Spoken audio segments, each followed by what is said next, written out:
topic of UFOs is not going away. It's becoming more pronounced for a lot of different reasons. So he can't ignore the subject, even if he wanted to.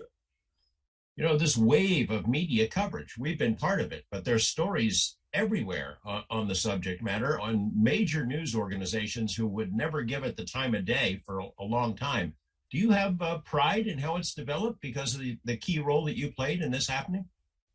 I don't like to be proud of things that sound arrogant, but I have no doubt that one of the things that I feel comfortable with and glad I worked on is this UFO thing.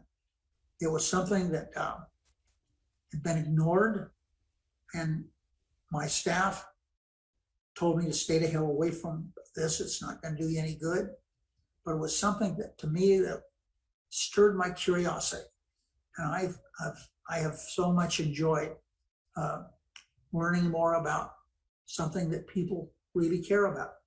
And I have to say that as a result of the money that I got with the help of Senator Stevens in Inouye, some $22 million of federal money, we were able to prove that not a dozen people had seen these UFOs, not 100, but thousands. So yes, I feel good that I laid that out, so it cannot be ignored anymore. You know what I worry about? There's so much news on this. I mean, there was a news conference this week with Lou Elizondo, New York Times, Washington Post, NBC News. They're all there. There are stories everywhere. I learned that you have written sort of an op-ed piece for the New York Times. I don't know if we can talk about it now or when it's going to be out, but what did you want to say? What did you want to say in the New York Times? Well, I've said it already. They haven't. It's up to them when they're going to run it. Basically, what I've done is indicated that I've been involved in this. I told them how I got involved in it, and that it's something that can't be ignored. And I'm happy that we're making progress. The federal government no longer, including people at the Pentagon, no longer criticize or harass or stop promotions of people who report these occurrences. In fact, they have done just the opposite in recent months. They now tell their pilots, those in the sea, to report these unusual circumstances. And I appreciated the honesty of the Pentagon, because when asked what were these things, they say, we don't know. Rather than try to say they were balloons from some kind of a weather experiment, they said, we don't know. And that's honest. That's being honest. After I've covered this for 30 years, I am astonished by the change in the attitude of the media and Congress about the legitimacy of this issue. The UAP task force was created by Congress last year. They're due to present a report to Congress by June.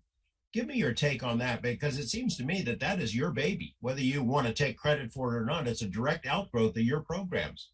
I don't see how we can lose anything by this report. I hope it's substantial. I hope they don't run from the subject. But, you know, we have Senator Warner from Virginia, a very conservative Democrat, who is speaking out on this. We have Marco Rubio from Florida, who, by the way, was raised in Las Vegas, who is speaking out on this issue. So I think that the conversation is good. And the other thing that I think is important is that we now have better equipment. Pilots from the airplanes with their cell phones taking some dramatic pictures. The idea that Marco Rubio and Mark Warner on the Intelligence Committee could agree enough to authorize this task force is sort of astonishing in itself, in that the Republicans and Democrats can agree on anything. Agree?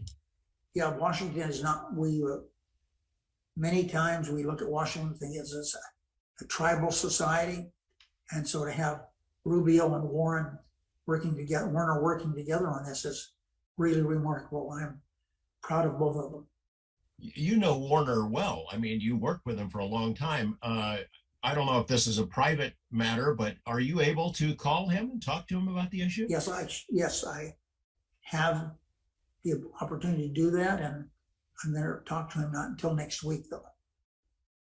The idea of a UAP task force sounds like an interim project. They've ran into some roadblocks from agencies that don't want to give up the information.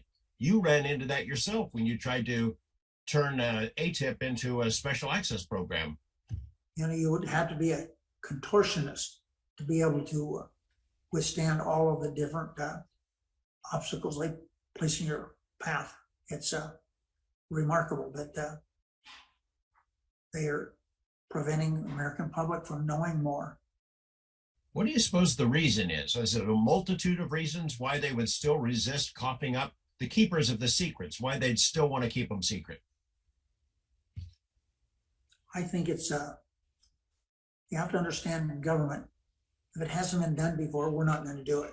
And I think that's the biggest problem right there, that it's been a subject that is tabooed. I don't know if that's the right word, but it's a topic that people don't want to talk about.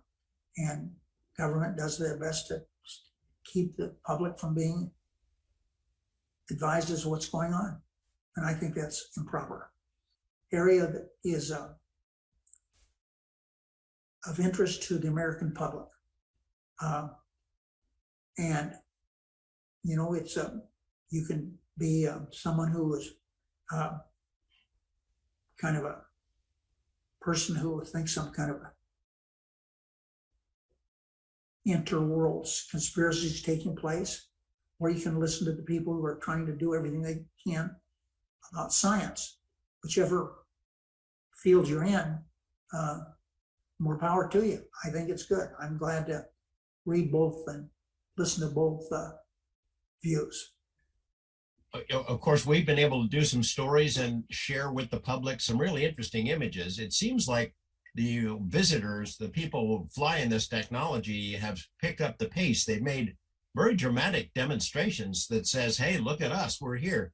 3 photos. How do you like the pyramids floating around? Well, I want to ask you, what did you think about that? They go right into the ocean, and there's nothing there.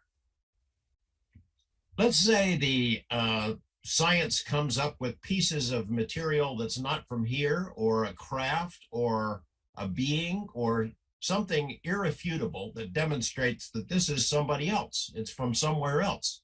How do you think the American public will react? Can we handle it? I don't know how the public will react, but I think as long as we understand that we need to make sure that we are scientifically driven, that we're going to be okay. And if it's coming from places we don't understand, that's still okay, as long as we understand that there is stuff coming from other places. I have no problem whatsoever with that. We've seen these reports and documents that we've obtained, and photos and information from the Navy about these drones. That they call them drones as sort of a generic term, buzzing their ships, and they don't know where they came from. They can't track them. They're coming in swarms like bees, like insects. So many of them. I appreciated the honesty of the Pentagon, because when asked what were these things, they say, we don't know. They're coming in swarms like bees, like insects, swarms like bees, like insects.